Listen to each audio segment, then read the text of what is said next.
Good morning, YouTube. We're getting ready to get started with the interview with Dr. David Butler on cultural appropriation and a myriad of other topics. So hold tight while I start the simulcast.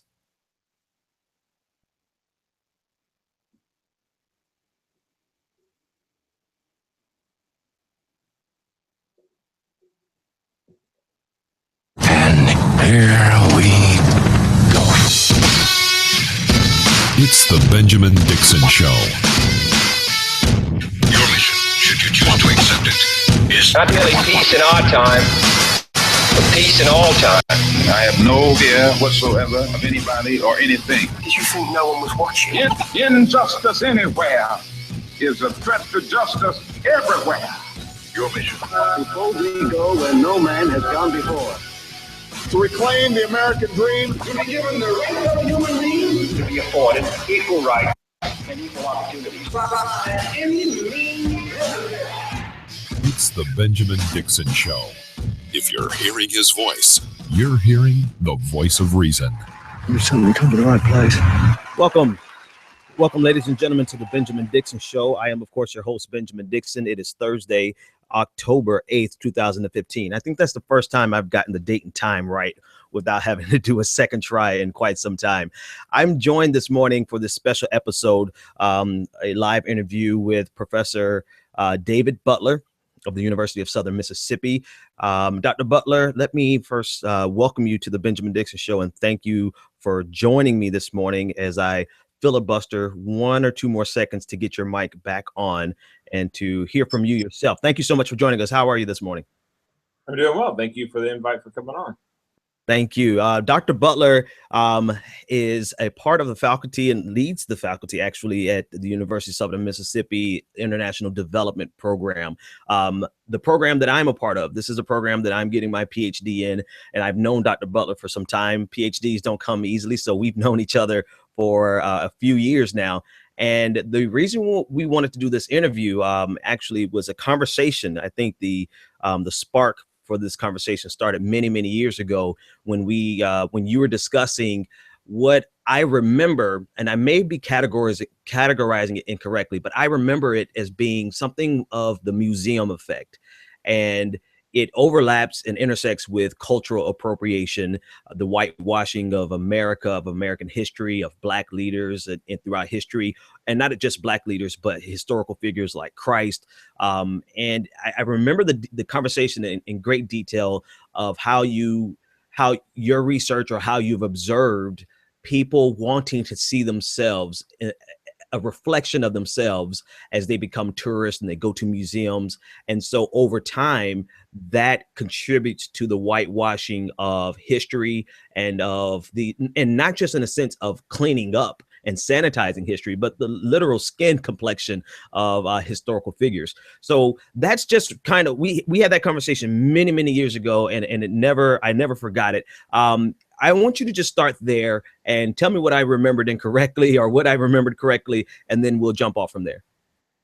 Yeah. Well, first of all, I no longer lead the faculty, so I'm actually just doing my research now. So I want to make sure we don't step on any toes there. So I'm just a regular faculty member, like everybody else is a full professor doing my work. But I appreciate you remembering when I used to lead stuff. Yeah, well, and you know what? That was I haven't been on campus in a while, so thanks for the update. I think I must have missed that email.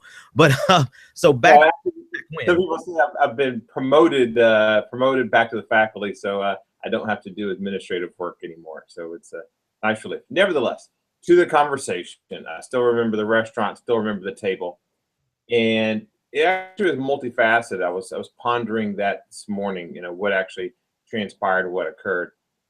The first piece of research you're talking about actually was conducted by Owen Dwyer, one of my colleagues up at Indiana University, Purdue, Indianapolis. And his research was at the National Civil Rights Museum up in Memphis, Lorraine Motel, where the assassination occurred. And the research that I found most fascinating is roughly, if I recall, basically 25% of the visitors are white that go through the National Civil Rights Museum, which was much higher than I anticipated, because I look at the Plantation museum and plantation tourism research, the number of African Americans that go through there are like 2 to 3%. There's more whites going to a traditionally black space than there are African Americans going to a white space. But it wasn't just the numbers were higher, it was the comments throughout. So having been to the National Civil Rights Museum myself and gone through it, it was a powerful experience seeing a lot of stuff, especially sitting on the bus and having the bus driver yell and seeing people respond. But the responses that I found interesting were a lot of the white persons put in responses to a survey were, how come I don't see more white people in this museum? How come I don't see our part of the movement? How come we're not represented? And that really fascinated me in the sense that here it was a place for MLK, here's a place for the movement, and yet the white visitors felt somehow they were left out. But what really struck me was every other museum out there, for the most part, are all white centric. And I don't think these people probably realize how white centric they are. And therefore going into this museum, they're also saying, well, this is my space too. This is our place too. And so to me, what that thought of was like, it's almost as if there's a place that's created an African-American space to celebrate success, celebrate victory, celebrate the movement. Nothing negative. This is a positive thing, that all of a sudden here comes this white encroachment wanting to take it over. And I was imagining myself from an African-American perspective thinking, all these people are coming in here and, it's supposed to be our place. Even this we can't have to ourselves sort of event. And so that's what was going on in my head, and that's what I was sharing with you.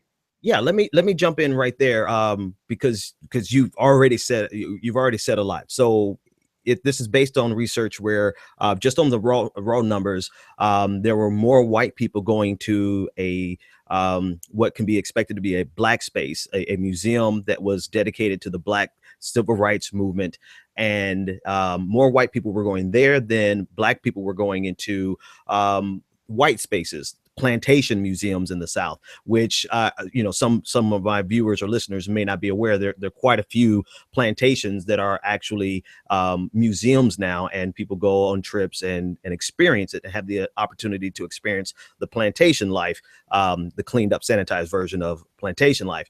But in the research from the white visitors to the Black museum, there were several comments about where are we represented here. And so they had the expectation, or at least the desire, to see themselves reflected even in Black spaces. Am I hearing you right?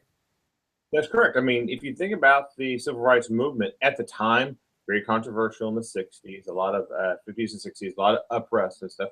But, history has shown it's a very positive movement.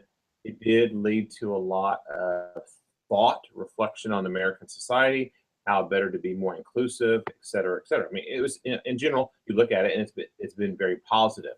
Therefore, it's a success. And so people want to be attracted to success. And were there a variety of people that participate in the movement? Yes. Were the majority of them African American? Yes. But everyone wants to be attached to success. And so I found it interesting that these the folks that were visiting this museum felt like the success that was there, they wanted to have themselves attached to. And I was trying to empathize with the African-American perspective of, how many white people actually participate in the movement, and what part of the museum would you want to dedicate to that? I mean, you could take the whole thing over using that. And so it's a matter of balancing and fairness and representation, but also knowing that the majority of museums out there are white centric. And it's somewhat troubling in my mind, and it stuck with me.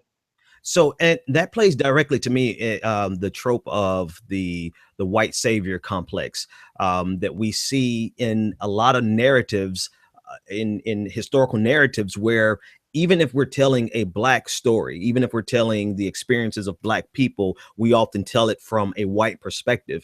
And the most recent, or the most glaringly obvious version of this, was 12 Years a Slave, where here's this tremendous narrative about a Black man being kidnapped and sold into slavery, taken to the South, and ultimately getting his freedom back after 12 years. But it's being told through the lens of, well, at least marketed through the lens of a Brad Pitt character who came in as the savior, despite everything else that this guy did tremendously successful on his own. It still had to be wrapped inside of a white savior package. And I think it's interesting what you said, that it ties directly to the need and the desire to see yourself as a part of the winning team, of the good side, not necessarily the good side, but definitely the winning team on a particular issue. And so we have the ability to impose our presence on something that we don't necessarily have, and I'm talking kind of in a generic term, as we as human beings. But in this example, it's white people imposing themselves into a space that, while there may have been 1 or 2 or 1 or 2%, it's predominantly a black space and predominantly a black narrative. So, and I don't know if I lost you there. It looks like I may have lost your signal, Dr. Butler. So what I'll do is I'll keep the line open. You can click on that link to get back. And I think I hear you. Yes, I'm here. Okay, you're back. All right. So so how does that, I don't know if you have any comment. Yeah, go ahead. Yeah, so I think I guess the joke I say is you never see anyone in their car running around with the Michael Dukakis stickers, on their bumper sticker, because Michael Dukakis didn't win. You always see the bumper stickers that are left are those of the winners, not the losers. And so there is this need to, or I guess a human desire to be part of the winning team and not to have be on the losing side. And so, but narratives are created by the winning side, and Hollywood still is a very white-centric space. And with that, very male-centric space too. Look at the lack of female representation in production, leading actresses. You go on down the list. Mm-hmm. And so the idea is that, the 12 Years a Slave was not marketed as a African-American movie. It was actually marketed as a one to win an Academy Award, which means you had to have that sort of whiteness wrapped around it. And like you said, the Brad Pitt there playing a leading role to draw audiences and all sorts of the pieces with that. So it is there are all these little pieces out there that get captured for political and economic and social reasons. Okay, ladies and gentlemen, I do want you are free to join the conversation here this morning. You can always call in as usual, 857-600-0518. I'm talking with Professor David Butler, and we're discussing several things. We're going to get through a lot of topics. Right now, we're discussing the museum effect and sort of the impetus behind how this happens. And then later we're going to talk about just the straight cultural appropriation. And we even are going to talk about Rupert Murdoc's tweet this morning, or last night rather, about Ben Carson being a real black versus, I guess, President Obama. So we want to discuss that and all of this, how this connects. And we want you to be a part of the conversation, 857-600-0518.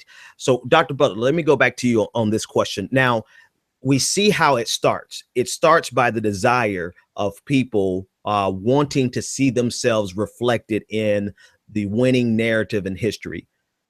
What happens after that, and what in the discussion that we had previously, how does that lead to the whitening of black spaces and brown faces? So let's use Martin Luther King Jr. as an example. If you go back and you look at him as a character, you look at him as a person, look at him as a leader, he was the leader of a historically African-American movement. And that movement grew and it started even becoming more inclusive over time, but he was considered a black leader. Years later, after his assassination, he's become larger than life. And as that has changed and as society has changed, people want to associate that in very positive terms. When that happens, that cultural appropriation starts to occur. So Martin Luther King is not the historical figure, a great person for the black community. Now he's a great historical figure for a movement, for America, for dominant America. And so over time, people want that attachment to something positive, and so that starts moving into the sphere of the dominant culture. And right now, the dominant culture is me. It's white males. Mm-hmm. White male professionals are the dominant culture. And so that starts being appropriated, used, whether it's through media, advertising, monuments, whatever it is, that starts being used and becomes into the dominant mainstream. And that's sort of what is happening now and will happen over time. So this is something that we've observed for many years, and I've read a lot of Black scholarship that calls out exactly what you just called out. I never heard it from the perspective of the rationale of being people wanting to see themselves reflected in the successful narrative.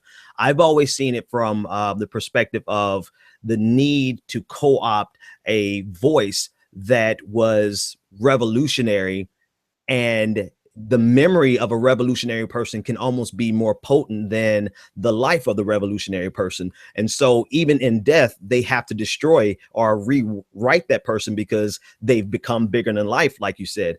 And so I've seen just anecdotally, you see a lot of conservative movements that attempt to co-opt Dr. King's legacy, when a lot of the things that not all the things, but a lot of the things that they stand for are completely antithetical to what Dr. King stood for. Where Dr. King, he was killed after he began speaking out boldly against the ills of the failure of the war on poverty, speaking out against Vietnam, speaking on the poor man's campaign and the economic bill of rights and the redistribution of wealth, all these things that he started saying right before he was assassinated. Well, now he's been completely whitewashed to being only about the dream, the sanitized version of Dr. King, that even ideologies or agendas that were counter to his beliefs now have the ability to co-opt him and use him for their purposes. What do you think about that observation? And is there any correlation between that and the museum effect of people just wanting, well, let me clarify that a little more. To me, the museum effect seems to be simply the desire to be seen on the winning side, whereas the co-opting narrative is somewhat more malicious and propagandistic. There's a goal, there's an intention, they're intentionally rewriting history. What do you think about the difference between the two, and is there any overlap? Right, I think they're the same thing. What you have is you have the selective use of any particular person's work, body of work, literature. You can look at biblical texts. How many people, I can open a Bible right now and I can pull out any particular quote and take it out of context. And people do that all the time. Not reading the whole Bible. Very few people seem to have read the whole thing and get the whole gist of it. But pulling out any selective text, you can get a support for almost any particular point of view. So yes, there is a selective use of people's work to move some agenda forward, whether that's political, economic, cultural agenda, whatever that is. And then you have these museums that become the artifact or manifestations of this representation. So whatever that is, that's how the museums are dynamic places. So over time, these places change as the needs of the population change, or as you call it, propaganda, whatever that message is, change, that can be altered as well. So yeah, that's a dynamic effect that occurs.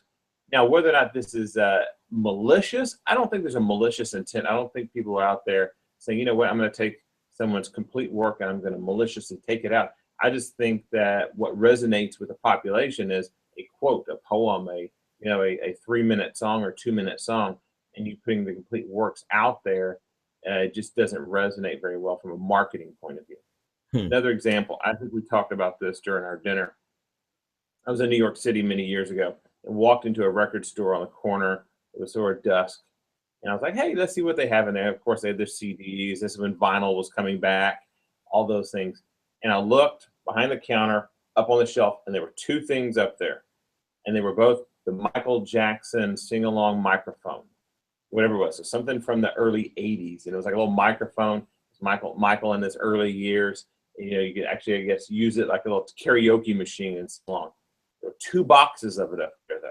They were the same product, same design, except Michael on one was African American. Michael on the other was very much highlighted skin color. And I looked at that, oh, well, maybe one box is faded or whatever. I pulled them both down onto the shelf and looked. No, same company, same everything.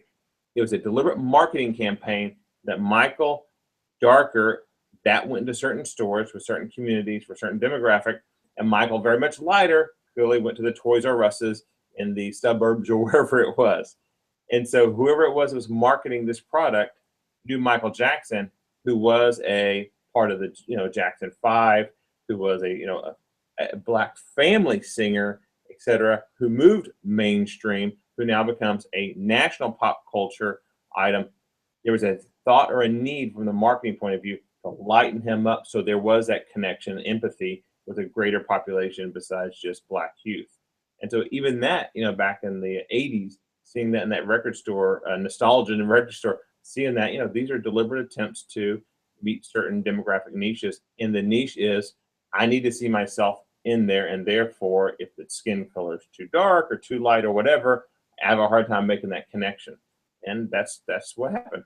So why is it then that, I mean, and of course I have my opinions on it, but from your perspective, why is it that white people, because we're looking from the dominant culture, which even in an economic sense makes sense economically. This is the dominant culture, the more people here, more money here, we want to market here. But why, in terms of the culture itself, why can't there just be an embracing of Blackness without having to lighten the skin? Right. So why won't there be an embracement of Blackness by the dominant white community, you mean? Yeah. Why do you feel that there's the need to have this the museum effect, this appropriation, the lightening of Michael Jackson's skin in one box versus the other? Why do you feel that there simply is not the ability or the boldness or the braveness to just accept the Black culture without having to rewrite it?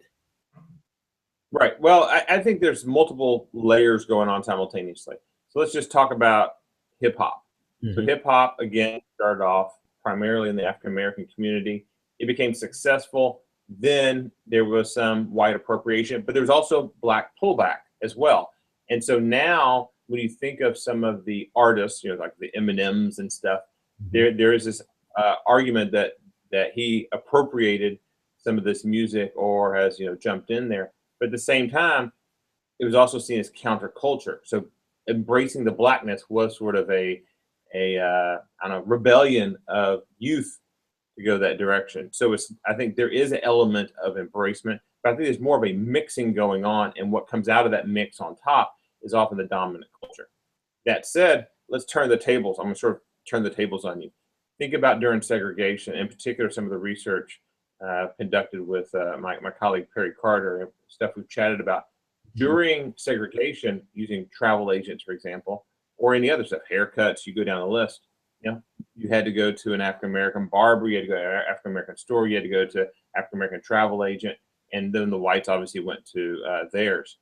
After segregation was removed, you didn't have a mass migration of white folks going to African-American establishments, but you did have the opposite, where you had African-Americans going to white establishments. Mm-hmm. Were those white establishments better? I don't know if they were or not, but there was a perception that they were better. And so there was that movement. So I think one of the ideas of why you don't have a lot of white dominant culture going and migrating to Black culture or Black establishments there is a perception that is not as good. Yeah. But when it is with hip hop, when it does have a market, it doesn't just go there. It goes there in mass and often dominates what's going on. Right. And so, I mean, you've said you said a mouthful there. There is a train of thought, and one could argue, and I have argued, that the integration itself was in a lot of ways detrimental to the Black community economically, if nothing else, because of exactly what you said. As soon as integration was available, Blacks migrated into white spaces for their stores, for their services, for their goods, and white people did not in turn come to the Black community, and that robbed the Black community of a lot of wealth that had been built up even despite Jim Crow. Right. So we see that there was a gutting of the Black community economically for those very reasons. So the question is, or actually, before I get to the question, another example of this is the cover of 1966 of Ebony magazine, which a black space, historically a black space. It infamously had a cover asking if black women, if Negro women were getting more beautiful. And they had on the cover all of the fair-skinned black women who had processed hair. No black woman in their natural state, in their natural, dark complexion and their afro or their kinky hair, or however you want to describe it. And so there's this white supremacist effect even on black people that makes us look towards things that white people have told us for years are beautiful, are successful. And to me, that had a direct effect of what you're talking about. And I think that effect is still lasting today, where we're having to rewrite our beauty standards based on ourselves versus based on what the dominant culture has told us for years.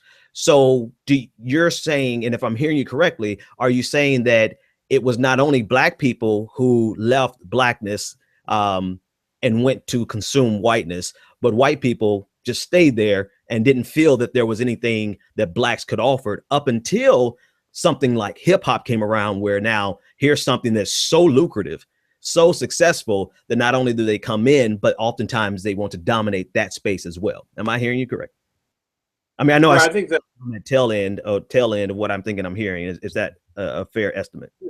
Yeah, I think the movement from white culture into African American culture post segregation, I don't think there was perception of increased value. It's separate because it's inferior, therefore there's nothing to be appropriated. But when there was something worthy of appropriation, I think there is a lot of whiteness that goes in there, often white capital more than anything else. And when that comes flooding in, it floods in a big time. Now, to your ebony thing, I agree at that one level, which is the ebony cover of blackness. Beauty of blackness is often has described or hidden with whiteness or white features. But I would say even a layer on top of that, let's talk about marketing, even whiteness within whiteness. Think of the cover of Cosmo. No woman looks like the cover of Cosmo, even within the white community. But most white women have some desire to look like that. So in some sense, what we're talking about is marketing of an ideal, and the ideal type, the ideal archetype, stereotype, whatever it is often not reachable and often is very white. But we will spend tons of money and effort to try to achieve that, which is unachievable. All right, I think this is a good place for us to take our first break. We're going to take a quick break. When we come back, we're going to pick up with the cultural appropriation. We want to talk about the McGraw Hill textbook, where they have categorized slaves in the same chapter as migrant workers, and their mishandling of that. And then we want to talk about a few other things. I do want to get your comments and feedback, so you can send me a tweet at the BPD show. You can leave a comment in the YouTube section. They do come to my phone, and I will read them on air, or you can join the conversation, 857-600-0518. This is the Benjamin Dixon Show, and I'm with Dr. David Butler, and we will be back after this. Dr. Butler, I'm going to send you a quick message. Okay.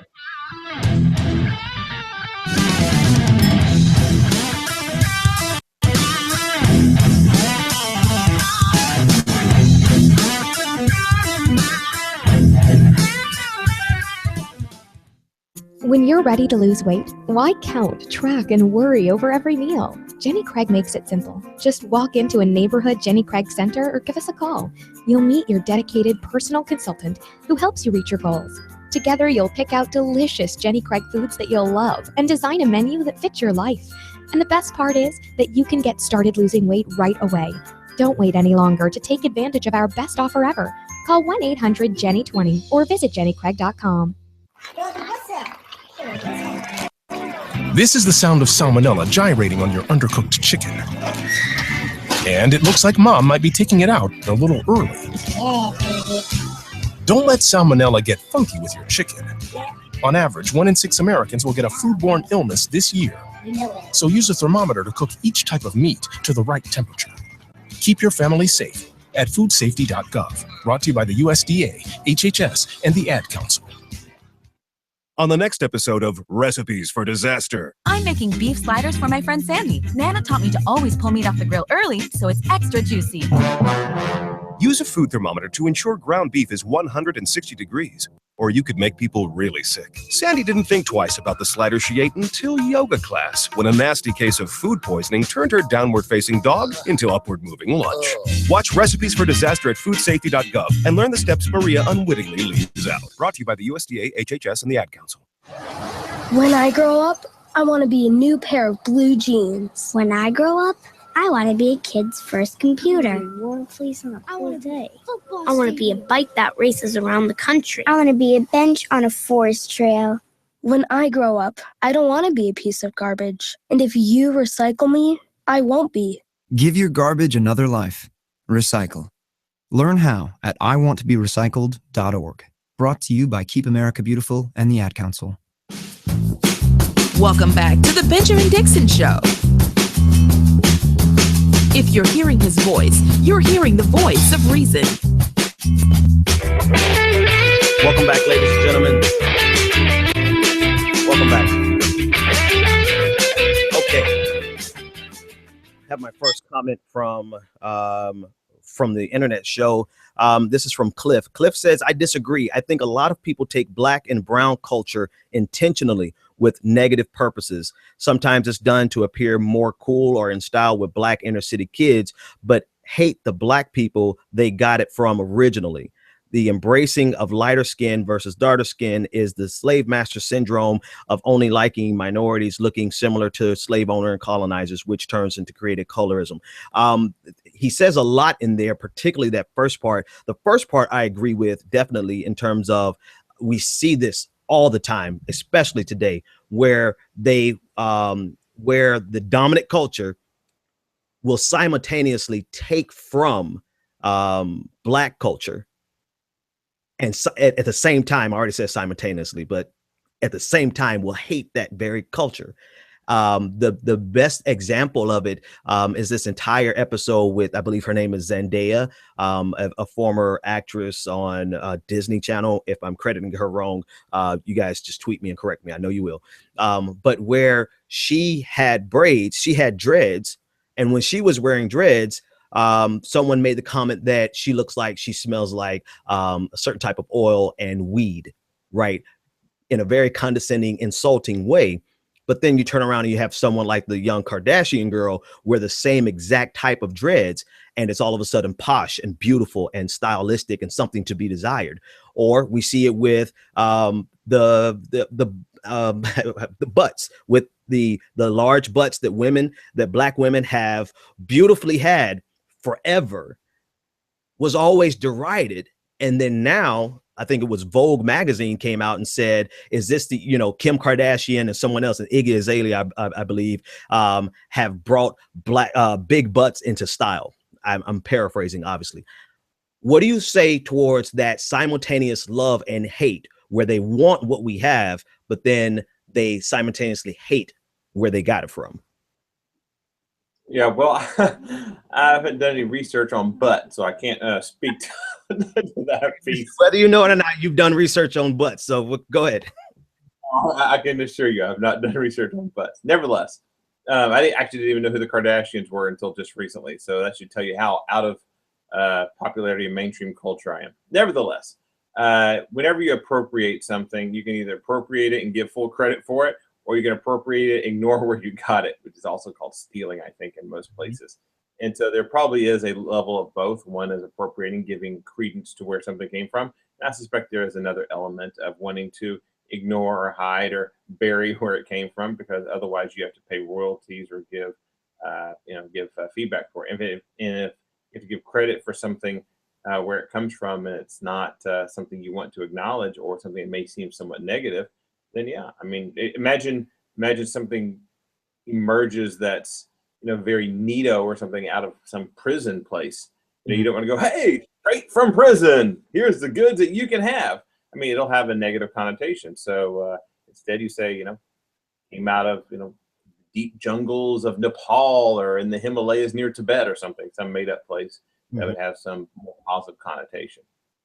And so, yeah, but I see where you're coming from with that. I think the thing is that while this is happening, and of course we could tie this back to the more scholarly portions of it, but it has become it has become such a tangible, real thing that is visible almost in everyday, definitely pop culture life. And I'm with you. I can barely tell you where most of these people are from. I have done extensive research on on butts, but I can't tell you Iggy Azalea from Azalea Banks, even though I could, but I get a little confused there. But the point of what I'm saying is that in pop culture, it is so prevalent, and it is I don't know if we can call it a museum effect of wanting to just being able to identify with what is successful, because then there is that flip side of it that has, not only are they not wanting to give credit to where it came from,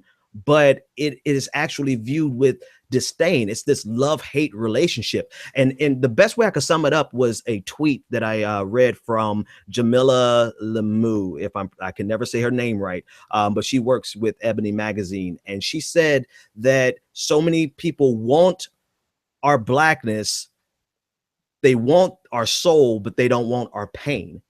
And so if we were to tie this back to the museum effect or cultural appropriation as a whole, or even the research that you've done with plantations, have you seen that in the trend in any of the research that you've gathered, where people want to identify, actually, I think you've already said it, people want to identify with the successful parts of it, and then they end up taking over it without ever giving credit to where it came from or ever acknowledging the pain that created that successful space that they wanted to be a part of? I know I just said a lot and kind of fubbed my way through it, but what do you think about that in terms of the academic side and your research, the love-hate simultaneously?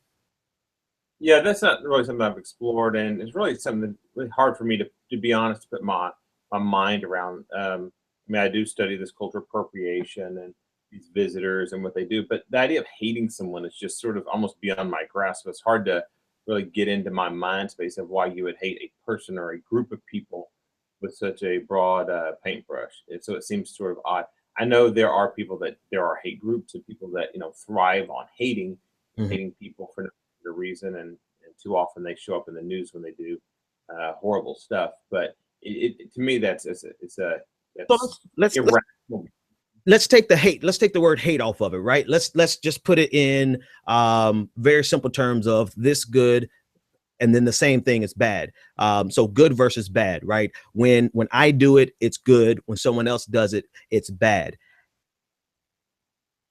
I guess where I'm going with this is when we were talking about the museum effect, this is what I heard, was that people want to identify with the good parts of history, right? They want to identify with the successful parts of history. Here's a victory in the civil rights movement. But will they ever give any credence to the role that they played to the bad parts of that history, right? So they're trying to get the good out of it, with never even acknowledging the bad that's out of it. The case in point is there are a lot of people who there is a, anecdotally, right? I have to make sure I delineate between a stat and something that's an anecdote. But anecdotally, there is a propensity in some white spaces to just completely ignore the reality of racism, while at the same time they want to co-opt a Dr. King. So how can you co-opt a Dr. King who became Dr. King in spite of racism, while simultaneously not even want to acknowledge the racism that's there? Where can you see it in that paradigm? What I'm trying to convey? No, I think I'm getting to where you're getting towards. I'm not sure. What you made me think of is Malcolm X. Mm-hmm. Malcolm X out there, also a leader in the African American community, same time period as MLK. And you look at the National Civil Rights Museum and the MLK section, the Black Panther section, very small. But what you don't see is, I don't see a whitening of Malcolm X. I don't see Malcolm X Boulevard in streets. I don't see a monument on the mall to Malcolm X, etc. However, if there was such a time, if someone, let's just say Rupert Murdoch, decided he wanted to appropriate Malcolm X for his huge corporation, he could actually transform over time the perception of Malcolm X. I'm sure you pull selective quotes out. I'm sure you could probably some sort of manipulation and start lightening Malcolm X over time, soften the message, and start selling it to mass consumerism for whatever purpose. But he was not the one that was chosen, and so he's firmly ensconced still in the place that he was historically. And also because MLK is growing in stature nationally and internationally. Just don't forget, you walk into the slave museum, the International Slavery Museum in Liverpool, UK, and you walk in there, and there is a picture as soon as you get off the elevator on the 3rd floor of Martin Luther King Jr. He's over in the UK. He is an international figure. You don't see that with Malcolm X. In fact, he's slowly, at time, number of pages, number of photos, number of even the posters of him like shooting the finger. I think the reporter or whatever, give him the finger. Even those have disappeared from pop culture acquisition. So he's becoming a marginal figure in history, where MLK is starting to fill that space for whatever purposes by whatever groups. I think you segued brilliantly into the Rupert Murdoch issue, because I think and what we're referring to now, ladies and gentlemen, is the tweet that Rupert Murdoch sent out last night, where he said he applauded Ben and Candy Carson, and he said, "What about a real Black president who can bring racial unity?" And so here is Rupert Murdoch, a billionaire, a media mogul, white guy from Australia, who is now dictating to America and Black America what is real Blackness and what is not real Blackness, and what is acceptable and what is not acceptable. Clearly juxtaposed to President Obama, right? There's no doubt that he made that statement and juxtaposed it directly to President Obama. In terms of co-opting a message, in terms of co-opting a person, just tell me, what was your reaction to that tweet and some of the things that you felt about it? Sure. First of all, it comes from Rupert Murdoch, and so immediately, it's going to be filled with hyperbole and also some sort of political gain on his part, since he is a masterful chess player and he wants to win whatever he wants to win, and so he does have huge political, economic, and cultural influence in the United States and in the UK and lots of parts of the world, obviously Australia as well. So the first thing I was asking is, what is he trying to gain out of this besides a dig at President Obama? And the second thought was, what makes one person real and what makes another person not real? And how come this old white guy is defining this concept of realness for somebody? I just found it very odd, because I don't think anyone said, hey, Jeb Bush, maybe he'll be a real white president, or Hillary Clinton will be a real woman or won't be a real woman president. So I found the labeling of that, there's something deeper in there hidden if you deconstruct sort of the tweet of something going on there, something that just doesn't ring true to what the message is versus the hidden meaning behind it. And actually, I think it plays directly into what you started to allude to earlier, in the sense of who is getting deemed by the dominant culture as acceptable, like where Dr. King has been crowned as acceptable because he can suit the needs or people can see themselves in him, whatever the reason is. He has been crowned the acceptable Black person in the civil rights movement. And now you have, which was serendipitous at best, Rupert Murdoch crowning Ben Carson to be the acceptable Black president.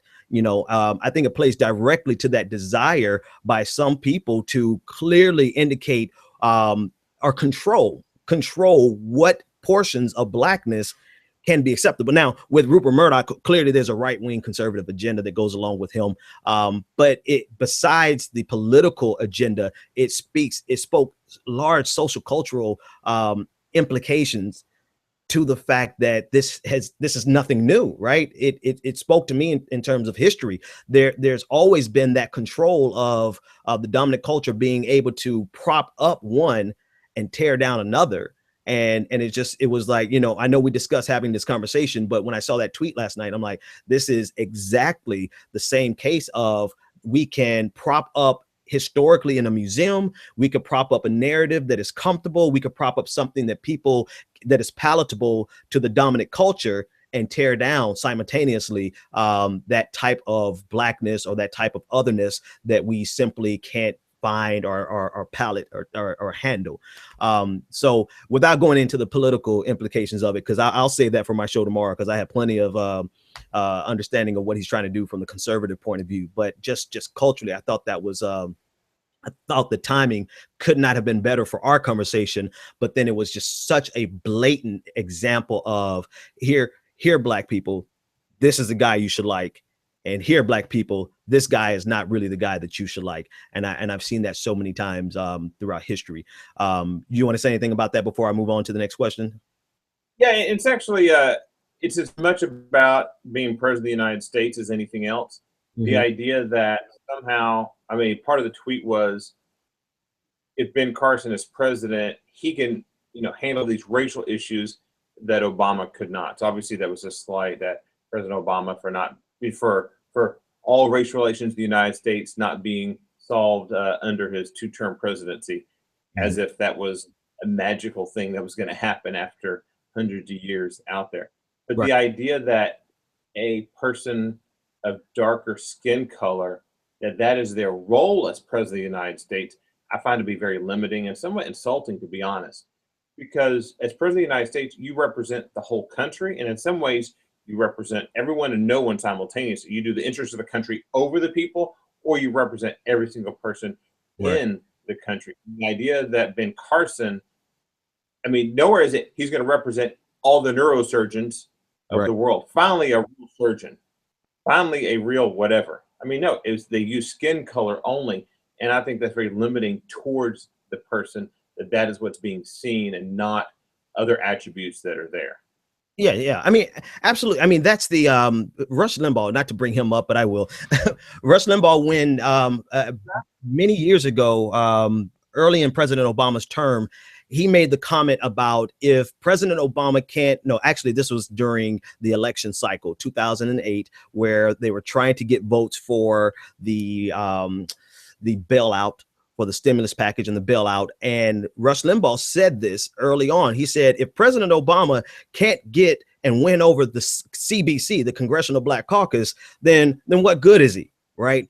And so there's been this expectation that the Black president or the Black candidate for president has to serve and do all the things, fix all the Black problems in America, one, then two, be a great racial healer and do things that are only relevant to his color, notwithstanding the fact that he has so much more that he represents and so much more that he could do. But that trope that you just described has been present with President Obama since even before he was elected into office. And Rupert Murdoch played directly into that, saying that, well, we're going to get us a real Black president, translation, a Black guy who fits neatly into our conservative paradigm, and he's going to fix all of the racial animus in the country.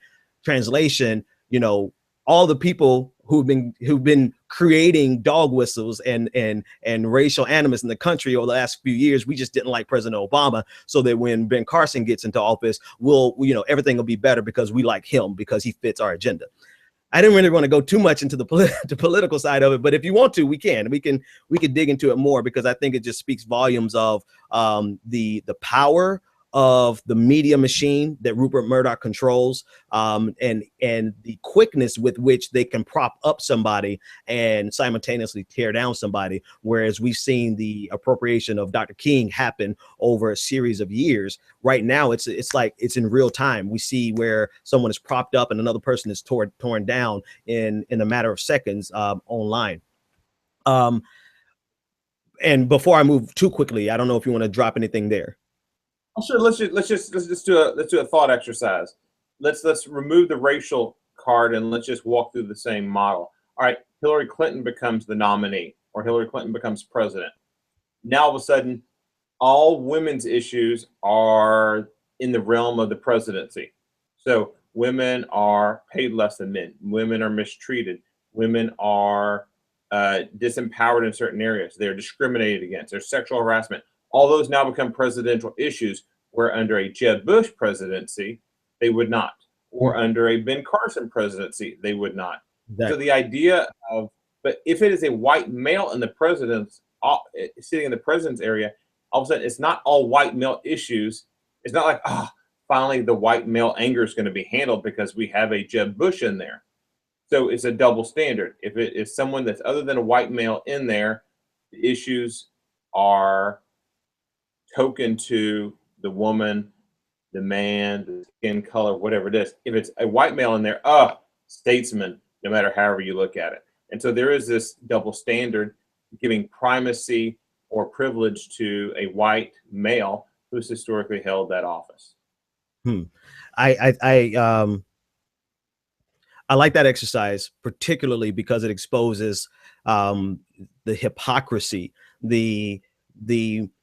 well, I like the exercise for a different reason also. I like it because it begs the question, do white male presidents not have a responsibility to address issues that are not pertinent to their immediate demographic?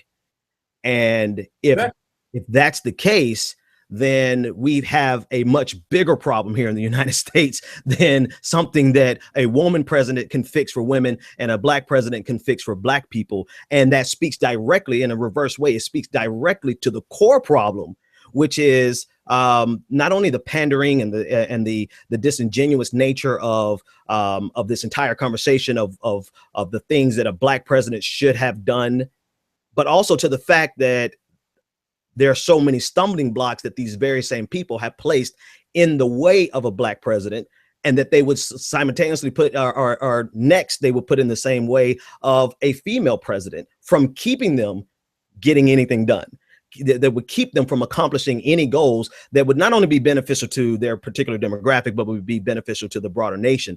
So I think that thought experiment, I think we should write something up on that. I like that because the reverse shows, it exposes glaringly that there's a perception that they have no responsibility to any demographic other than the one that they immediately represent. Which takes me to, go ahead. We're talking black, male, female. Don't forget, large Hispanic population in the United States growing, and Hispanic people running for president. So, I mean, even that is out there. So, I mean, things are changing, and this is, we're trying to adapt to this as a society as we're moving away from a dominant white male country to a more pluralistic one. Here's the irony of it. Let's say, God forbid, but no, let's say Marco Rubio got elected as a president. You know, would there be, from progressive or left-leaning circles, the pressure on Marco Rubio to fix all of the problems in the Hispanic community?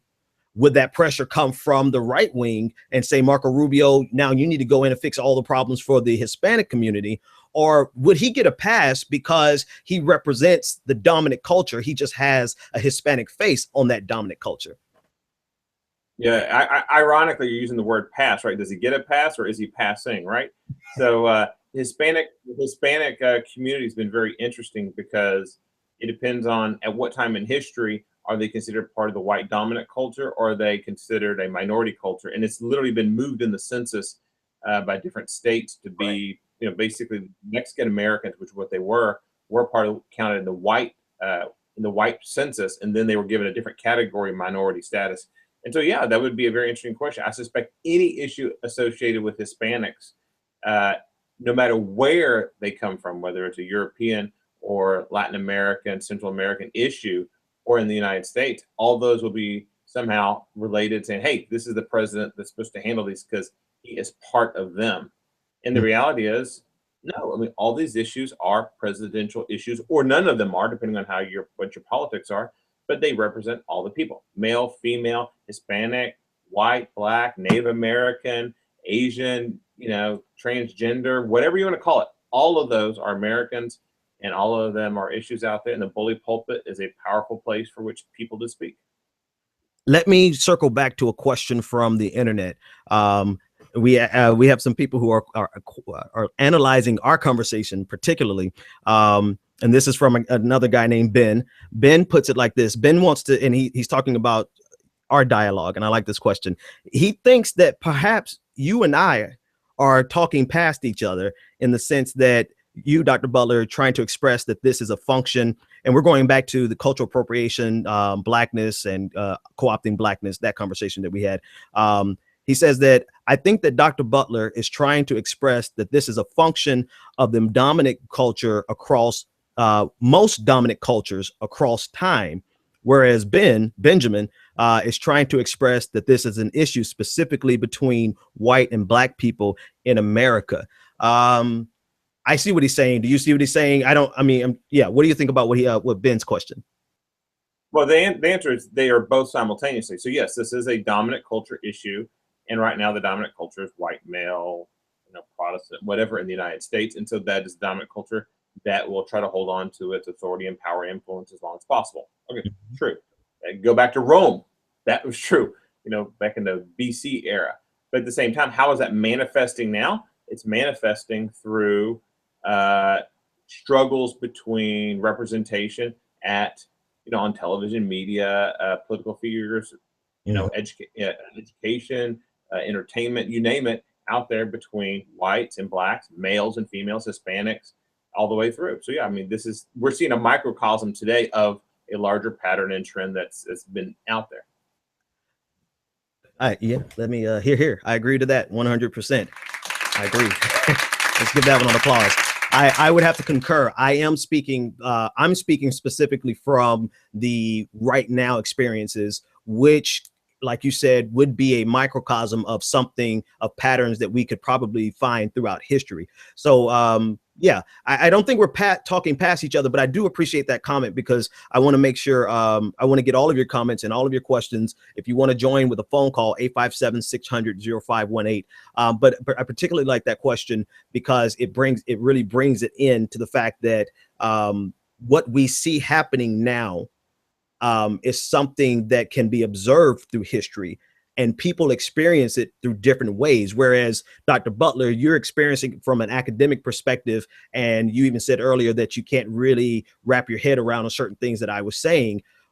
That's fair, because that's coming from your perspective, that's coming from your experience, and that's coming from your research. Whereas I'm saying it from, yeah, but I feel this thing, I see this. I can't name all the artists, I can't name all the people in pop culture, but I see it happening in pop culture all the time. And I think that speaks really to an important reality, that we all have different perspectives. But if we are reasonable and rational, we can really see where those perspectives overlap. And in this case, it overlaps in that I'm speaking from a microcosm, I'm speaking from a micro level, and you're speaking more of a macro level throughout history. Go ahead. No, let me add to this. So yeah, I'm talking about larger patterns and trends, but we are both existing in this space. So even though I may be talking broad picture, I'm a human being. I make choices and decisions each day, and so do you. And so this is something I'm very passionate about. And I don't want to leave the impression that somehow there's nothing we can do. These are giant historical currents, and we're just sort of riding the waves, and we're at the mercy. No, we have choices, and we make choices every day to influence these decisions. I make choices to buy something or not buy something, to say a certain word or not say a certain word, behave in a certain way or not behave a certain way, to not lock my door whenever a person of color walks by, or to lock the door in my car when a person of color comes by, to go to a neighborhood, not to go to a neighborhood, shop. All these things are choices that are made. And so we, as a collective people, making individual choices can influence the outcome here. So I don't want to leave an impression to anyone like that somehow, fate's done its stuff, there's nothing we can do. No, in fact, we can all make choices. And if we make choices, we can actually move the history in the direction we want it to go. Yeah, and I don't think that's the perspective that you were leaving, or that I left with that last statement. I think the perspective that I was leaving was that if we can utilize a historical perspective, not only to help people understand what's happening right now, but also to help remedy what's happening and how to change it in the future. I didn't expressly say that, but definitely, I think it's rash. I think it's only reasonable for us to look at these trends through history, because this is nothing new. I can sum it all up with that. What we're seeing right now today is nothing new. This has been happening throughout any relationship of a dominant and a subdominant culture, any relationship of power structure that you see, like we can see that. You guys okay with that? No, come on. Come on, quick. I'm sorry, we got a visitor here. Come on in here. Butler. Look, we're live on the radio. This is Margaret. Let's get down here. This is Margaret. That's Ben Dixon. How you doing, Mr. Dixon? I'm doing well. All right. Glad to have live radio. Yeah, we're doing a live show. So let me start. I apologize for interrupting the show. I apologize. Oh, I'm sorry. Go ahead. Great seeing you. You too. Take care. All right, let me see this dude. Bye. See you later. All right. Well. Yeah, that's live radio, ladies and gentlemen. That's live radio. Okay, so back to what I was saying. The dominant and the subculture, that power structure throughout history lends information to what we see right now. And so it's something that, and not that we throw our hands up and say there's nothing that we can do about, but we also say that let's look at historical trends and identify where that pattern has consistently been and how can we overcome that pattern. That's definitely. Let me tell you a challenge being a white male is that when you are part of the dominant privileged class, and that's really what we're looking at, you're not aware of these other non-dominant groups unless you choose to be. And so when I was talking about locking of the doors, a colleague and friend of mine, Perry Carter, we were both at the University of Kentucky at the same time. He was doing a postdoc there, and I was living there and working with some of the folks. And only walking through a parking lot with him at a university in Lexington, Kentucky, and literally hearing doors lock because I'm with the African-American male, could I truly understand the bizarre nature of someone's skin color being a little bit darker than mine and this weird effect that it has.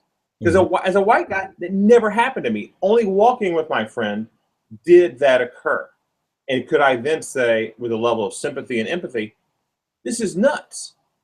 I mean, this is the most harmless guy here. You know, he'll take a housefly and take it outside. The idea that this guy's a threat is crazy. And the fact that they perceive this guy as a threat because of his skin color rather than some sort of violent behavior, unless I experienced that, and it never would have happened to me. So there's a level of empathy needed to understand a different position. Well, let's drill down on that then. Let's drill down. What about the number of times that Black people have said this is a problem? You know, I mean, how many different ways can and in the back of my head, I do have the answer to my own question because of my own personal experiences, but I want to hear from you. What about all the times that people have said that this is a problem? Black people have said that, you know, that there's a disparate treatment, a fear of Blackness that goes on. Why did it take you having to experience it with a Black person before it registered with you? No, I mean, I think it registered, but it was the first time I sort of experienced it firsthand. I mean, I understand from multiple perspectives that there's unfairness out there, unequal wages, people aren't treated the same. If you put two resumes up, the best resume wins, and if you insert a photo, often that biases stuff where people want to hire themselves, people that look like themselves and behave like themselves, and so whoever's in the dominant position ends up hiring people that look like them or behave like them. But it's just somehow the visceral experience of being there on site, on hand, and having that, because it wasn't that I saw it through him, I felt it through me, because it wasn't just him being treated that, I was also being treated that way. So sort of like walking in someone else's shoes. You can understand it intellectually that, you know, from numbers and from, you know, comments, etc. But experiencing that firsthand transforms something in a very very real way for someone. And so I would argue part of if you want to really true it, you know, you need to walk in someone else's shoes for a while. So saving a miraculous day where everyone white in the world gets a chance to walk in the minority shoes, and vice versa. And so then let me double back before I even ask that question. What do you mean by vice versa? How would this conversation benefit from me walking in Dr. Butler's shoes? Because I think it would be a very different experience for you walking through. I think the patterns of your day would be different depending on where you live and what you're doing. Walking through I know if mine is different walking with and through someone else's shoes or through their eyes, then I suspect walking through or with my eyes would be quite different as well. Okay, so let's say I have if I have bad customer service, I will go up there and I will demand to speak to supervisor, owner, etc., until I get satisfied to what I need, because that is my expectation. I don't even question that my expectations should be met. However, if I was a minority, women, if I was a woman, if I was color, I would have to second guess me saying, I expect satisfaction, I expect level of service, I expect whatever, raise this to a certain level. They may not even be accommodating. They may not respect my purchasing power, my ability to repeat my positionality in society. I may literally be just shut down. Okay. So then more so if I walk today, well, let me ask the question again so I can make sure I'm hearing the right answer. Let's say we switch shoes for a day. I can tell you what you would experience on my end that I think would be beneficial to this type of dialogue. I would tell you that you would get doors locked on you. You would not feel comfortable jogging in a hoodie, even though it's 30 degrees outside. You would not, you would, like you said, second guess power structures, simple things as though I expect that you handle this for me. The little subtle things like that you would experience on any given day. If I were to take your shoes, what would you want me to see that would lend something to this conversation? I think you would be surprised at how much you disappear, that you're not viewed in a particular way. And I think you'd probably be surprised at how maybe easy or easier it is to walk through patterns in life. And this is not just if you were female, it'd be also different. But just straight skin color. I mean, we're basically of the same class because we're both educated folks and all that. So, but even if you remove class structure, I came from a blue collar family, one of the first to go to college in my family, etc. So first to graduate. So the idea is that, I came from what people consider sort of white trash, and I've sort of bought my way up in the system. But I can reflect back what it was running around barefoot, cut off shoes in a migration neighborhood in Houston, Texas. And now I drive that neighborhood now, and also reflect about where I'm allowed to live now, et cetera.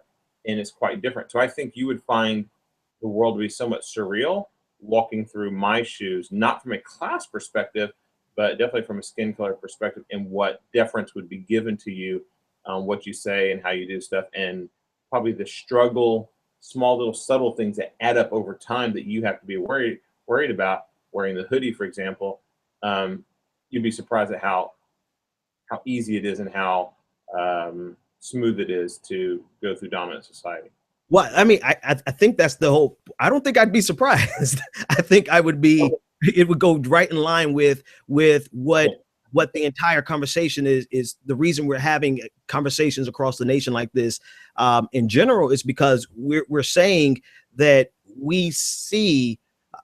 And even though we're not walking in your shoes, we do see the ease with which whiteness can just be and exist and not have these little concerns that add up over time, and then have these big concerns that could kill you. You can, a run in with the law that could easily turn south because you talk back, different things like that. And that's the reason I think we're having these conversations across the nation, is because we want that ease. We want to blend in. We don't want to have the doors locked when we pass by, or people, and I know this crosses a lot of other demographics, but just speaking specifically from the African American perspective, it's like that's the goal, right? So I don't think we would be surprised as much as we would be like, you know what, if I could have this and still have my black skin, I'd never go back.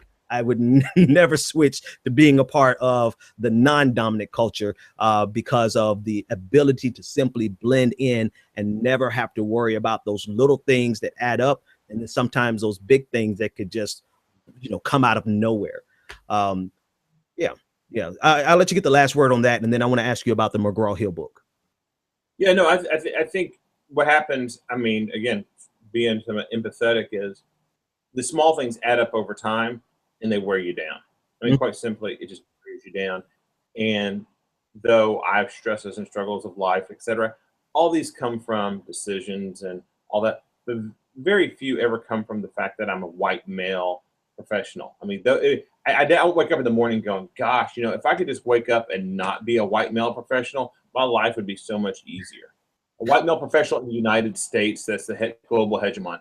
Boy, life would be so much easier if that was. I mean, never have I ever woken up with that thought. I think so. I think I'll have to tweet you, so, tweet you on that one. That's the truth. Yeah.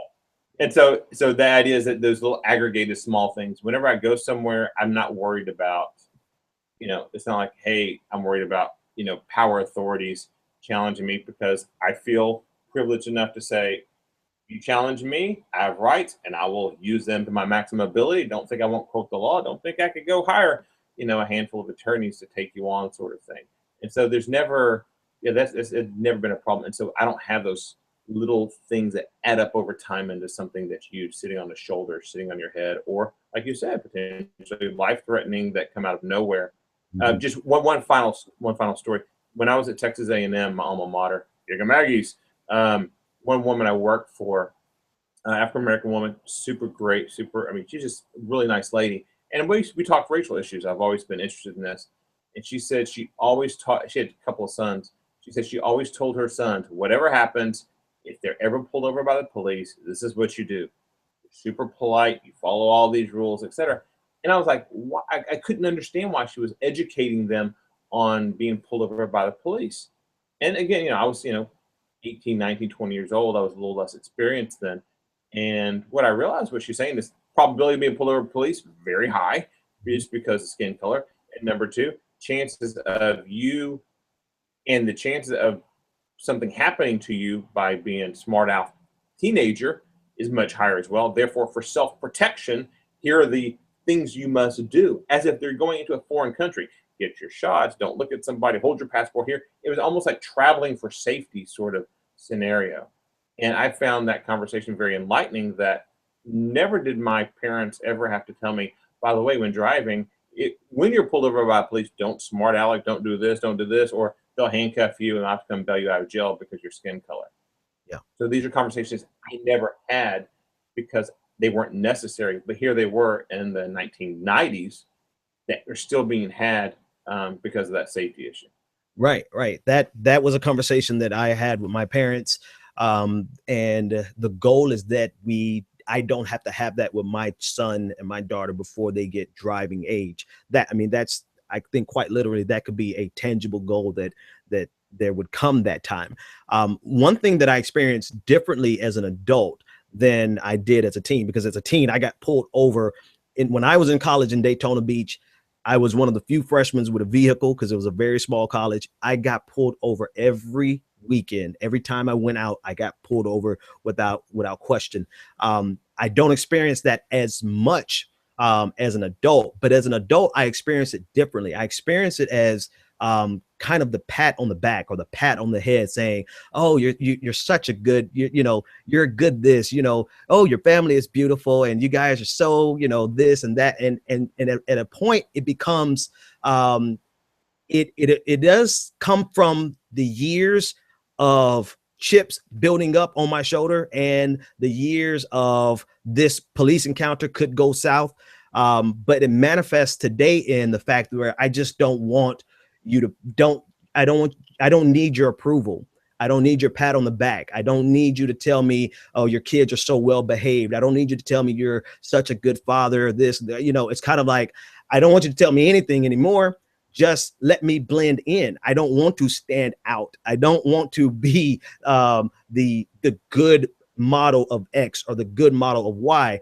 Just let me come and let me blend in like any other American would blend in or any other human would blend in.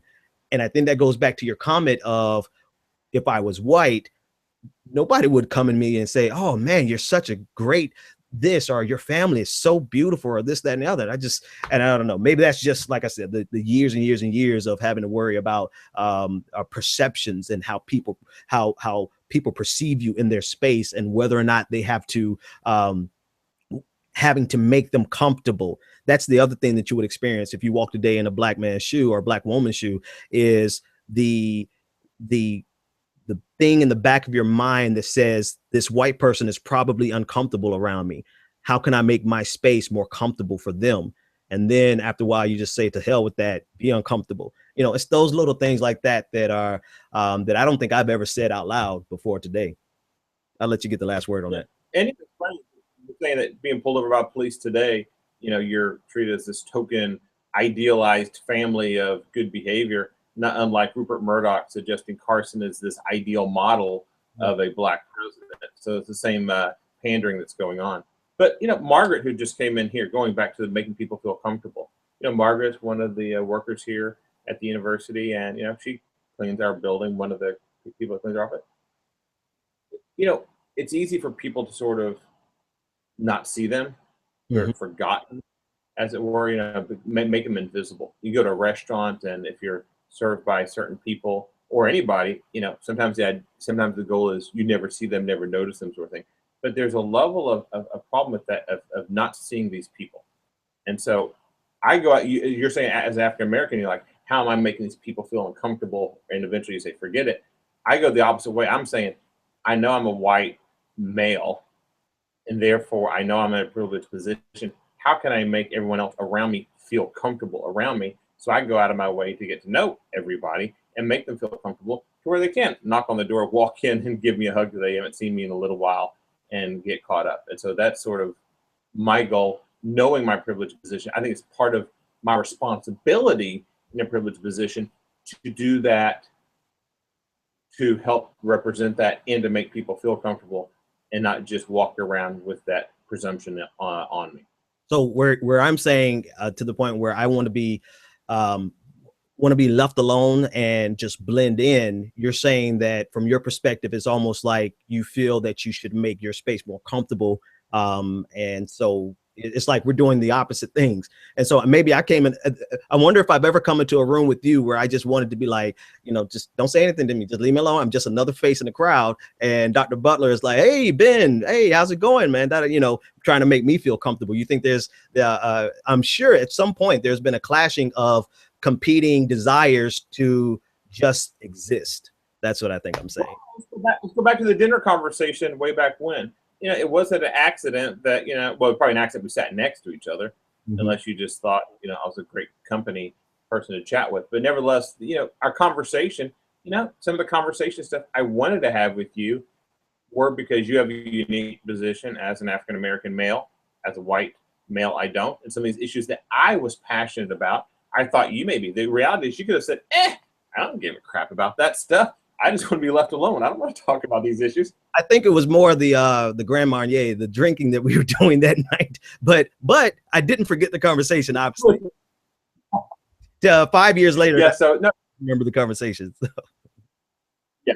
That's because I wasn't drinking and you were. That's why my memory of the conversation was much higher. Let's take a I want to take a real quick break, Dr. Butler. When we come back, let's talk about some specific things. Let's hit on that McGraw Hill book. And then I want you to close out just in general with the, I want you to tell me the story, if you can, about the picture that you missed. And we don't have to, I don't remember mentioning that to you, but if you can, I want to talk about that. Folks, I still want to get your comments and questions. I see some comments coming in over Spreaker.com. You can leave comments at youtube.com, and you can call in 857-600-0518. We're going to take one more quick break, and we'll be back after this.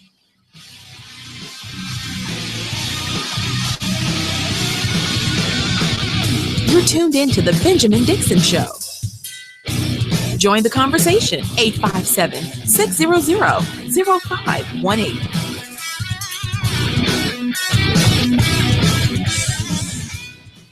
Looking for the right business opportunity? Need the right product, the right marketing plan, and the absolute best training in the world? Well, look no further. The Elite Team. Every leader in time excels. They believe the key ingredients in becoming successful in life and in business are just a keystroke away. Go to www.eliteteamsite.com. That's www.eliteteamsite.com. The Elite Team has a system in place that will move you closer to achieving your goals and dreams. Visit www.eliteteamsite.com or TonyFlemingEnterprises.com today.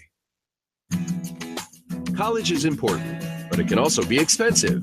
College Planning Services is a group of educators, administrators, counselors, and other licensed professionals that work together to provide the necessary services, networks, and information to reach students that are serious about getting a college education. College Planning Services partners with financial institutions, corporate sponsors, and other major players in the global market to strategize in building a pool of information regarding financial aid, scholarships, and funding information to assist students in preparing to access the essential resources to build upon their path to an educational future. Learn more at collegeplanningtoday.com and let us help you start your college career.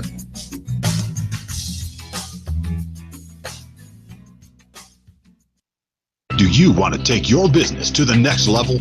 Ultimate Business Solutions provides the support you need to increase your customer base and sell more products and services online. Specializing in graphic arts, web development, and internet marketing, Ultimate Business Solutions creates the face of your business. If you're looking for a custom logo, dynamic website, or popping marketing material, call Ultimate Business Solutions today at 404-704-2197 or visit www.ultimatebizsolutions.com. Ultimate Business Solutions. Let us create your future. Do you have tax issues, owe back taxes, or need tax relief? Contact L&B Tax Service today. L&B offers you over 15 years of expertise and first-class tax service for individuals, professionals, and business owners with nationwide service. You can easily find a location near you. Contact one of our tax professionals through our website, lbtaxservice.com. That's www.lbtaxservice.com. L&B Tax Service Incorporated. Tax professionals that you can trust. You've tuned in to The Benjamin Dixon Show.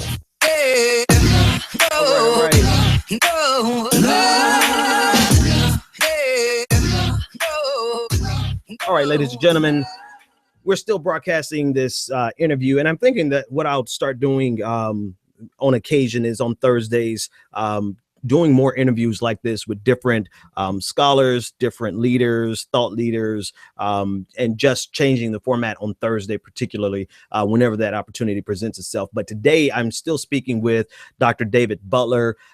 He has done extensive research on actually your particular research niche is on plantations, museums, and their place and their role in the South today in America. Is that right? What else is your area of expertise in terms of research? 1 second, Dr. Butler. Let's do this right here. And okay, now I can hear you. Go ahead. Yeah, thank you for unmuting me. Yeah, so the area of the expertise you're talking about is some research has been going for almost 20 years, looking at these plantation tourist sites, plantation museums. Some people call them museums, some people don't. But these plantations, several hundred of them, 500-600 in the United States, mostly in the U.S. South, where the plantations culture existed, and they're tourist sites. So basically, you get to go, you pay a ticket, and you get to go walk through this big house and see period furniture, and sometimes dressed up in costumes, sometimes not. Talk about the various furniture and the families and the houses, etc. And so those are the sites that I research and other members of my team research as well. And what we want to know is what's really going on. What stories are they telling? What narratives are they telling? What places and spaces are they showing? And in particular, where's the history? Where's the representation of the enslaved at these sites? And that's really what drew this beginning. So years ago, I went on one of these tours outside of New Orleans, and I was flabbergasted. I was insulted, almost got kicked off the tour because I kept asking questions such as, how many slaves were here? Where's the slave graveyard? Was there a breeding program? And I was so disruptive to their normal script, which had, insults such as, the servants did this, the housemaids did this. Never did they use the word slave or enslaved or anything else like that. I was outraged, and I couldn't hold my tongue anymore. So I had to speak up. And they tried to I think they were close to kicking me off the tour. Got back to the rental car. I was fuming, and I decided I could either start a protest movement, or I could use my skill set as an academic and study this from a research point of view, which is what I did on the side when I was working on my dissertation. And so, 15, 20 years later, it's actually got legs of its own, multiple people studying this field. And so it's grown from a passion than everything else. And so that's basically where it started. And so looking at multiple sites and how this narrative has changed and where the representation of the enslaved are showing up or not showing up and why. So, okay, so then let me dissect that a little bit, only as just a kind of a recap. In the impetus behind the research that you do was the exactly what we've been talking about, almost the sanitized version of history, where they're not even referring to slaves as slaves, they're referring to them as handmaidens, or they're the help, or the servants, and so they completely sanitized it in a way that's palatable for marketing purposes, right? Where they can attract a lot of crowds and people can come and experience the glory days without the baggage that those so-called glory days carried. Am I hearing that correctly? Yeah, so what you have is you have these sites emerging in the 1960s and 70s primarily. And so these weren't like homes that were open after the Civil War. It's like, hey, let's keep them open, from 1865 to the present. No, these were all, most of them, torn down or still being lived in, not doing very well. In the 60s and 70s, they started opening them as tours. And what happened was, it was Gone with the Wind, that movie Gone with the Wind, that struck the imagination of grandeur. I mean, everybody wants to be Scarlet. Everybody wants to have a Rep Butler, not related at all to me. Everybody wants to have these folks and live that lifestyle of the rich and famous. So instead of going through the Biltmore estate, now, hey, let's go through one of these houses. And what was being sold was this idea of opulence and grandeur. Here's how it was. And look at this big house. And look at all the crops they had. And look how much money. And look who they entertained. And look at their children. And look at their European heritage. And that is what they were selling. And oh, look at the cool furniture they had. And their house in New Orleans, etc. So that is what was being sold on the tour. And the persons that were sold into slavery, brought across the middle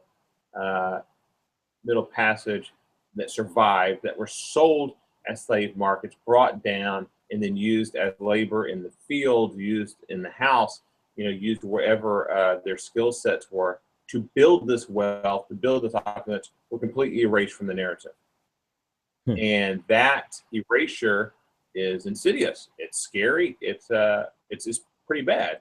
And so I've been examining the slow incorporation of the enslaved persons back into the narrative over time, as the baby boom generation that were targeted early on in the 60s and 70s for the Gone with the Wind generation, as they are exiting the tourism scene, the owners of these places go, oh, this old script just doesn't work anymore. What do we do? And so I'm learning, and my team is seeing that transformation as it's unfolding. So now there's more of a desire to see a realistic, or at least a more realistic narrative or interpretation of what it actually was, versus the Scarlett O'Hara or what Gone with the Wind interpretation of slavery, where you see nothing but the opulence, but not the pain that was used to build the opulence. And so now you're saying that the visitors who are going, they want to see the real thing. They want to see, how did the slaves live? Where is the slave graveyard? Where is the whipping post? Where, all these types of things. How is that, one, how is that progressing? And then two, how is that registering in the white tourists that are coming? Are they the ones demanding this change? And if not, how are they affected by that change? What are some of the feedback that you're getting on that? Sure. So there's multiple layers here. So let's walk through these piece by piece.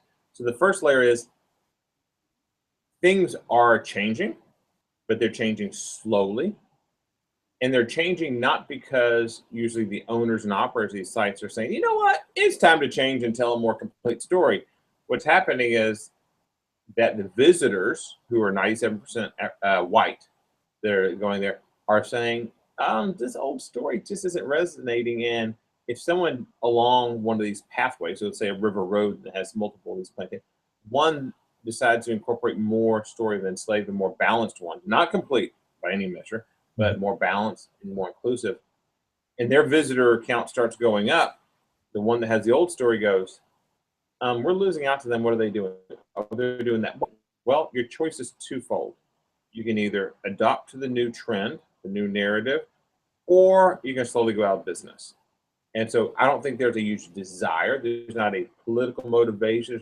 There's not a social motivation to tell a more complete story, but there is an economic motivation to move from the old story to a more nuanced story than they've had before.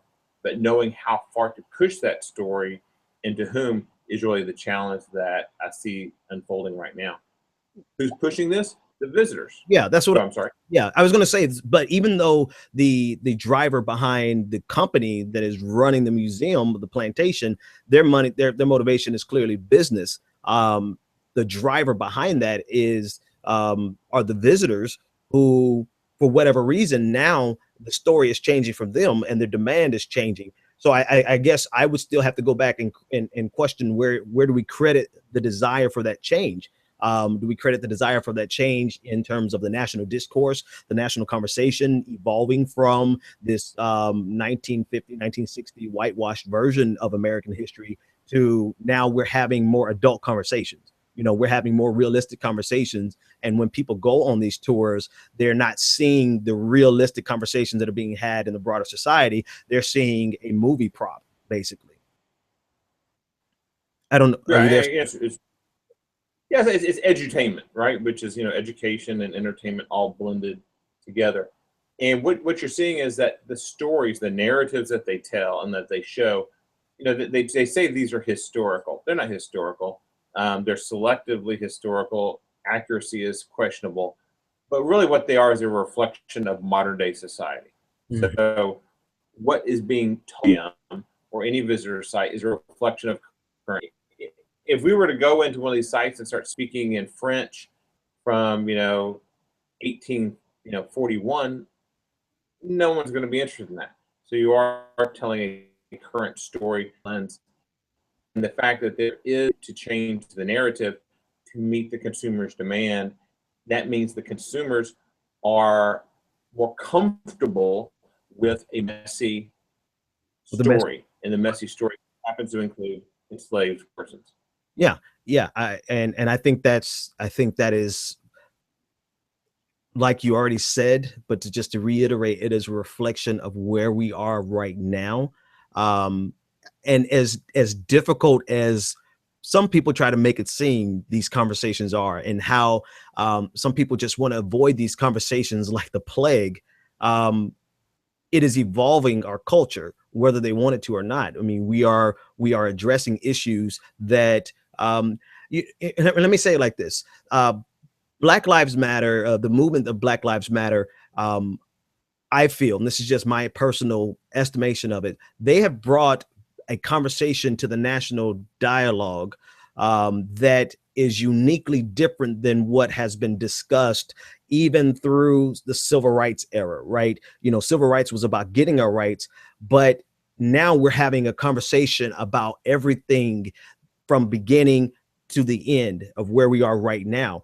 And we haven't really had a lot of mature national conversations. I can't say that right now it's mature, but still we're having a robust national conversation in public spaces about the jaded history of the United States of America, specifically with regard to African Americans, with regard to slavery, with regard to Jim Crow, with regard to the vestiges of white supremacy, with regard to all these things that still we feel affect us today and that we feel need to be directly addressed. And I think now it is that much more easier. It's that easier for people to say, let's talk about a more accurate reflection of what really happened. We don't want, nor will we accept. It's not a matter of just this is not acceptable. We will no longer accept a whitewashed version, sanitized version of history, which takes me directly to the McGraw Hill book. the McGraw Hill book in their world geography book. For those of you who don't know, there's a video online, a viral video of a woman who's inspecting her son's book. And in that book, they refer to slaves as workers. That's problematic in itself, but it's compounded by the fact that this entire conversation was held in a immigration pattern chapter of the book. So it gave the impression that slaves were merely migrant workers. And so McGraw Hill has decided to go back and fix this. This was a Texas textbook. So I dealt with this extensively on Monday's show. What are some of your thoughts about that, especially in regards to this entire concept of sanitizing history so that it's palatable to the dominant culture? Sure. And I'm gonna sort of really hit hard here, which I may not have done so far. Number one is it was a huge error and should have been caught by the editing staff and should have never been written in there by the author to begin with. It's just plain stupid, quite honestly.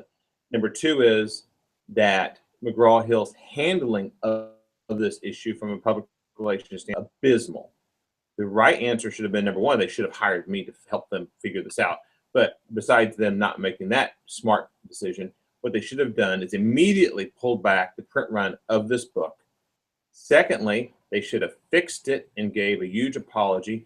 And third, they probably should have sponsored some sort of conference or dialogue on this, and probably even offered to put out a new textbook that deals with these issues from a different point of view, all within their resources, all within their capital stream. The reality of them saying, oh, we messed up. Oh, we'll handle it on the next print run. Oh, oops, my bad. No, we're talking about millions of people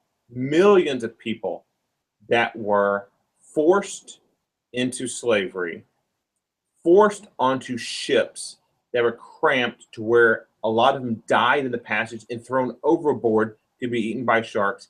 If you survived that, you then showed up somewhere on an auction block and were sold in chains and then forcibly moved somewhere to go work for some organization. This isn't a worker. This isn't a migrant. This isn't someone with freedoms. This isn't even someone who has an indentured servitude that over a period of time you learn a skill, you escape from. You are owned. You have no rights. And this person who owns you could kill you and there is no retribution. Right. That is a position that is horrible, that is unescapable. And the idea that you blend these with someone who's a migrant worker is completely inexcusable and misses the whole moral outrage and the outrage, the idea of slavery that still exists today in many places. Not institutionalized, but slavery still exists. And the idea that this is somehow in the wrong section is just a error of magnitude that's used that needs to be fixed immediately and not glossed over. My question is always the why. Why and what could possibly have led them to do this? And I've gone into, I don't even think this is conspiracy theory so much as just a reflection of the kind of propagandistic time that we live in, the need to rewrite history so that it is acceptable to people who can't confront the reality of your history, right? If you can't handle this next sentence, then you might be a victim of propaganda. America has done some pretty effed up things. We have some baggage. We have some issues. We've killed millions of people. We have enslaved, you guys enslaved, my ancestors. We killed millions of Native Americans just to acquire the land. We've done some terrible things.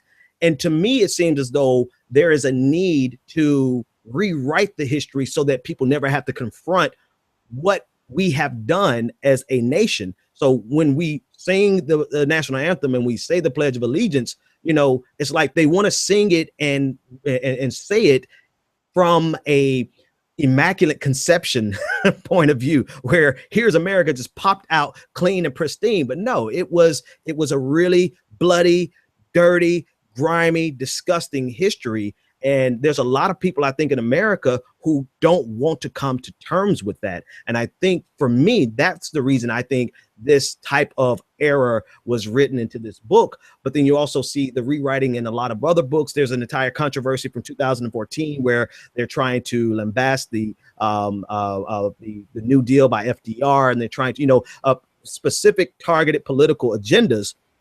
But from your perspective, why in the world would a professional organization like McGraw Hill make an error of this magnitude? I can't accept that it's incompetence. Not when you have that many editors, that many doctors, that many professors who are serving on your board and who all ostensibly inspected this page. Why do you think they got away with that error? All right, so yeah, let me cover all these concepts. You throw out all of these things, so let me get to as many of them.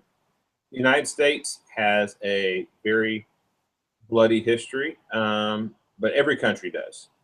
And we are probably the greatest country in the world that's ever listed, the ability of people to be mobile, the ability of people to move up in the world, the ability up there. So yes, we have this tainted history. Yes, it's nasty and it's brutish and all that stuff. However, at the same time, when you look at history, we also have the most progressive country that's ever existed.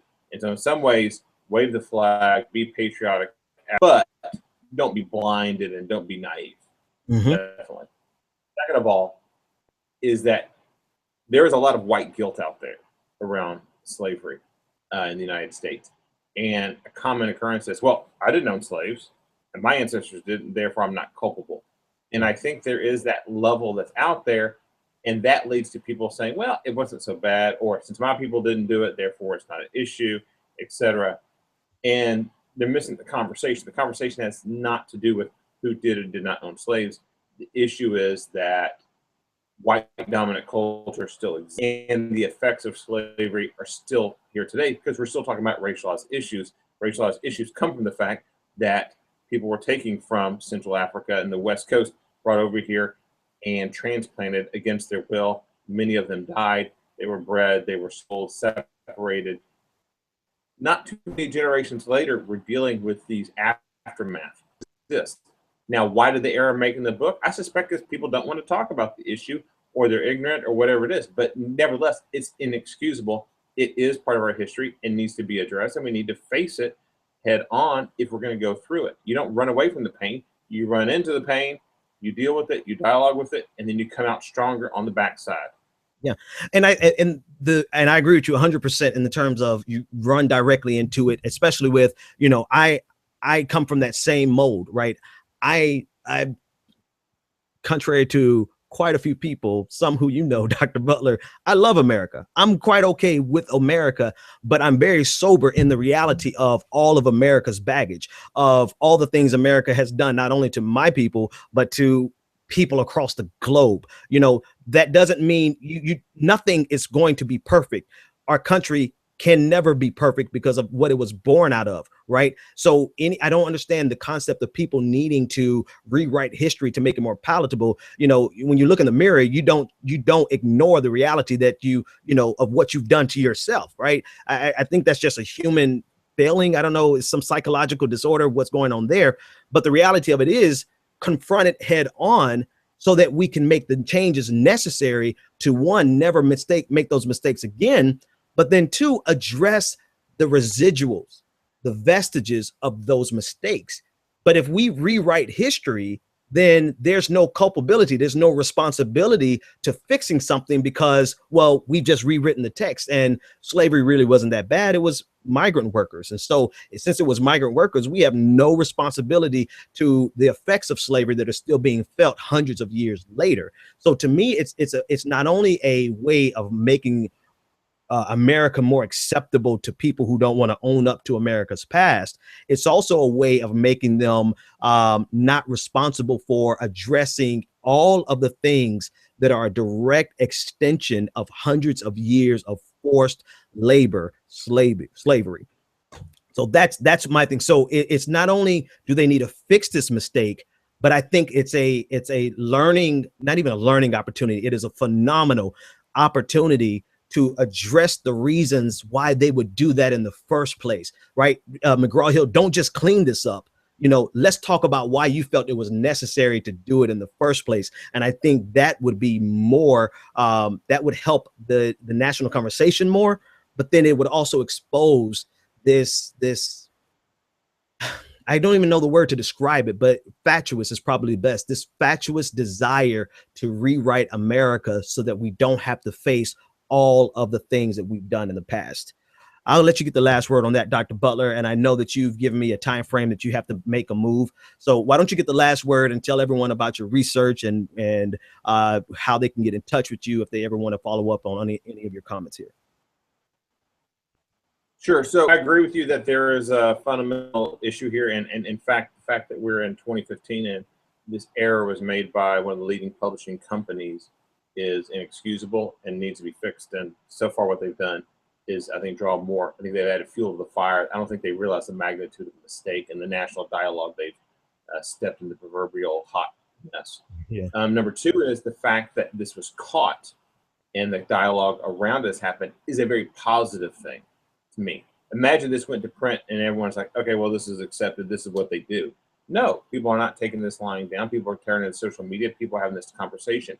This is indicative of, I think, the change we're seeing at the plantation museums and tourist sites, which is there's a desire for a more messy narrative, a more complete narrative. Maybe not the full thing straight on how bad it was, but more inclusive.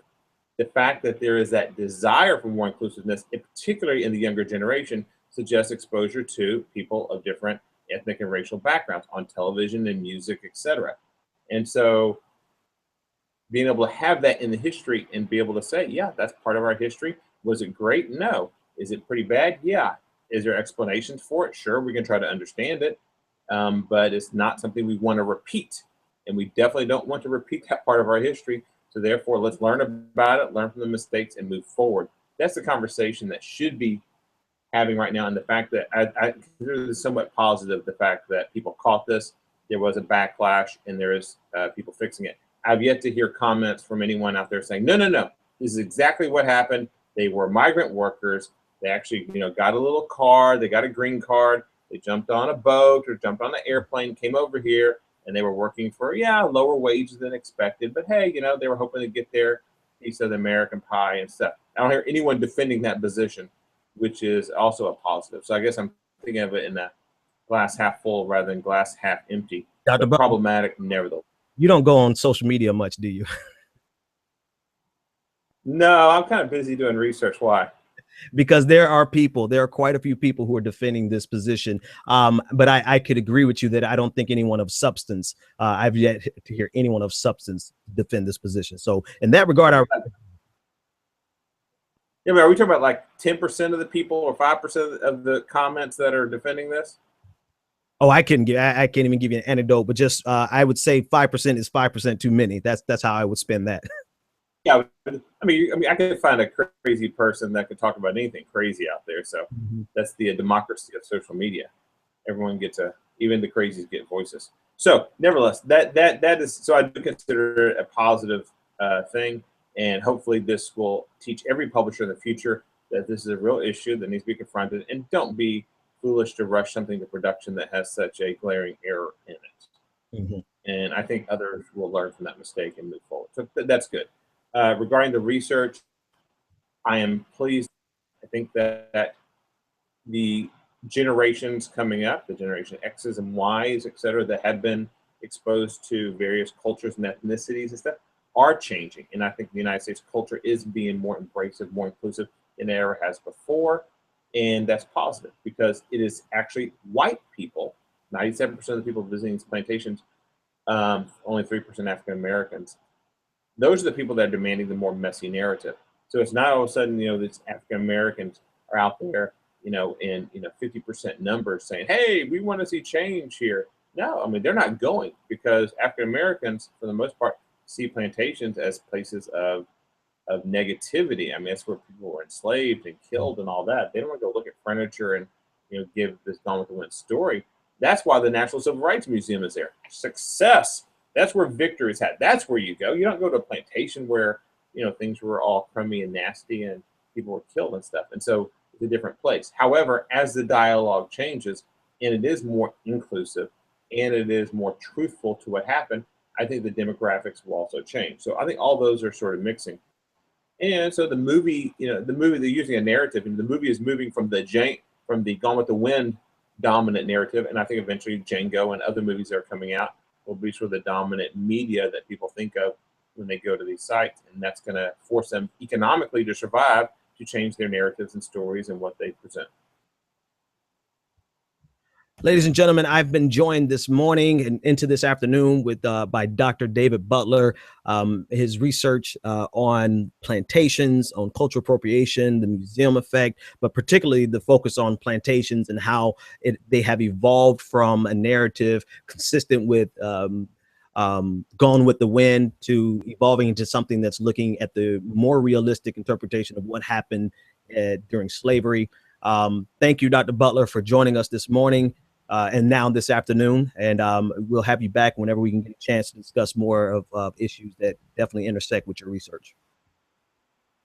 All right, great, Brian. Appreciate you having me on, and I appreciate the people that threw out questions in the audience. And I hope this is interesting to everyone. And I don't expect everyone to agree with everything that I said, but I'm hoping that some of the stuff that I highlighted would definitely get people thinking and dialoguing in a positive direction on these critical issues. Yeah, definitely. You can count on, I'll send you the link to the YouTube channel. You can count on seeing some dissenting voices, because no matter what is said, there's going to be a plethora of people who disagree with you. So I'll send you the link to that.